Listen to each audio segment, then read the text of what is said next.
Welcome to the zone. Thanks for tuning in, guys. Today we'll be exploring a dangerous and old abandoned farmhouse. The farmhouse was abandoned about 30 years ago and lies in the middle of a field. The house is quite rotted out and it was a death trap to get through.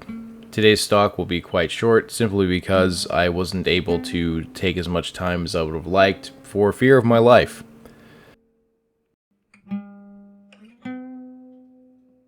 If you're enjoying the content so far, feel free to check out my previous video, where I explored an old abandoned farmhouse in Kansas which was reportedly haunted.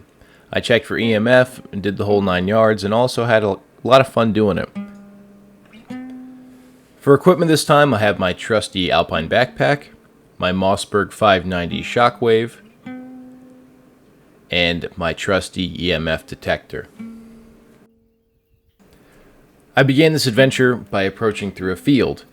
Access from the road was kind of limited, and I was attempting to go in covertly as to not, accidentally draw attention to myself.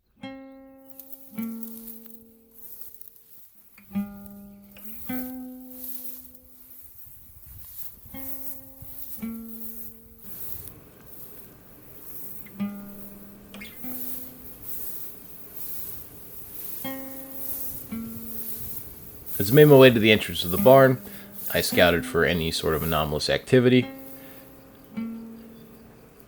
and used my trusty bolt to set off any anomalies that might be present.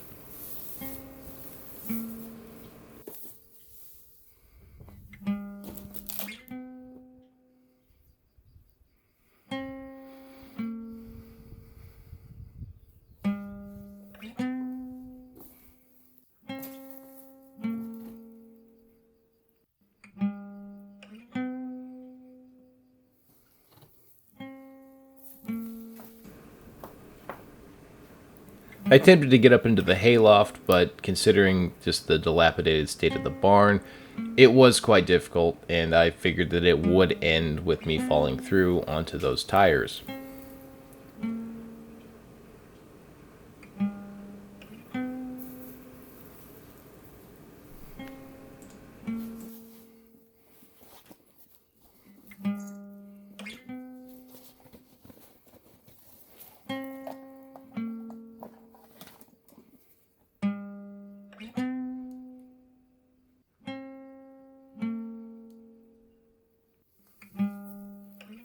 I took a quick EMF reading along with an ambient temperature reading.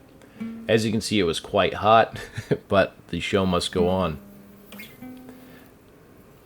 And considering that there was no anomalous activity, no ghosts, no bloodsuckers, controllers, snorks, anything of the sort, I felt it was safe to proceed on to the next building.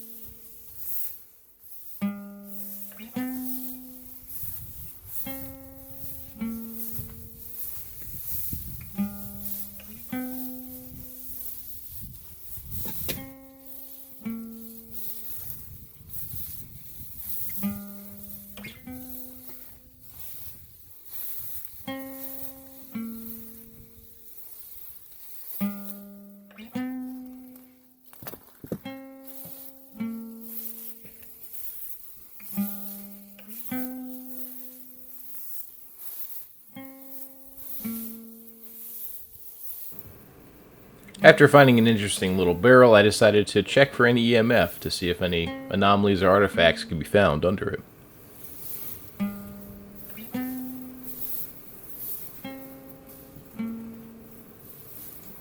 Access to this building was a little bit more difficult. There's a sliding door, which was rusted beyond belief. I tried to push and pull a few times, but I was unable to actually move the door itself. The door was battered and broken, so I was able to lift up on it and get a look inside of this building. And it looked as if this was being used as a place to store old oil bottles or something.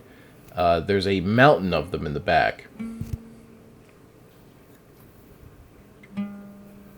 I took my baseline reading and moved on.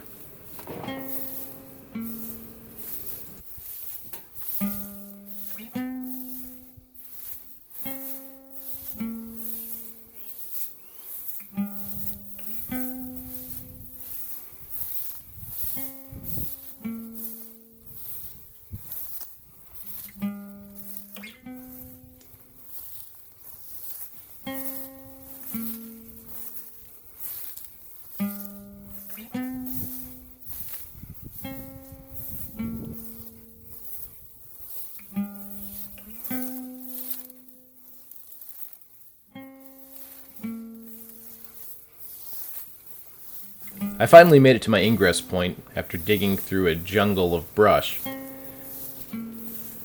I took a quick look around for snorks, just to ensure that I wouldn't have to use my new 590 shockwave on them. After I ensured it was safe, I proceeded to ingress into the building.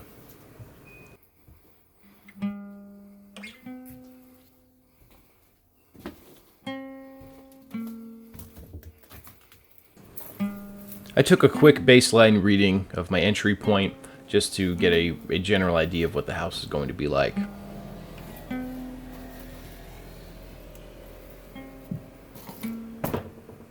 The first room was full of mattresses and broken plaster. I took a quick look around just to see what the environment was like, and I knew that this house was going to be quite dilapidated. The floor was rotting out, the ceiling was pretty much destroyed. Thank Christ that there was no basement to this building, because I would have just turned around at that point. I could feel the floor actually sinking under my feet, and myself being a 6'4", 260-pound man, it was not fun. This room was full of old mattress springs and bedding, and it was very difficult to traverse. I didn't want to go over the mattresses, so I decided to go around them, and in the process I fell through the floor. My leg went about 3 foot down into the sub-basement, or the crawl space below, whatever you'd want to call it, and I was unharmed, but it was quite uncomfortable, and I decided to proceed further just to get out of that room as soon as humanly possible.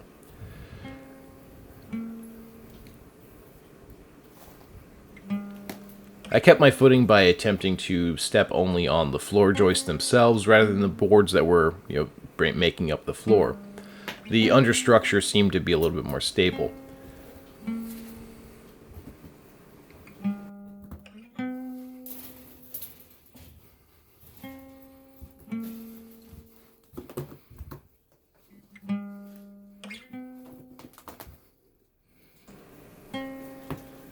And here, as I made my way to this other room off the back, which I believe was the patio, you can see just here that this is completely rotted out and destroyed.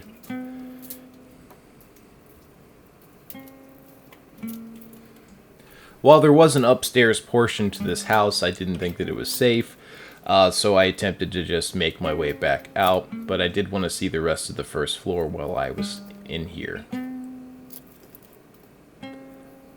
In this little patio area, there was broken glass everywhere, and paint cans, all sorts of trash and refuse. This house honestly didn't look like it had been vandalized or much of a teenage hangout at all, which was kind of surprising.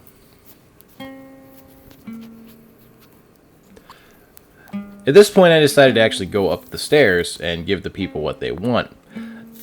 I actually had to remove the camera from my head so that I could get better vision, because the camera itself was starting to interfere with me being able to see my footing. The upstairs really was not too interesting. The roof was pretty much destroyed and caved in. There was nothing of real note, but ironically, the thing I was most afraid of, which was the upstairs and this floor, was probably the most solid thing in this house.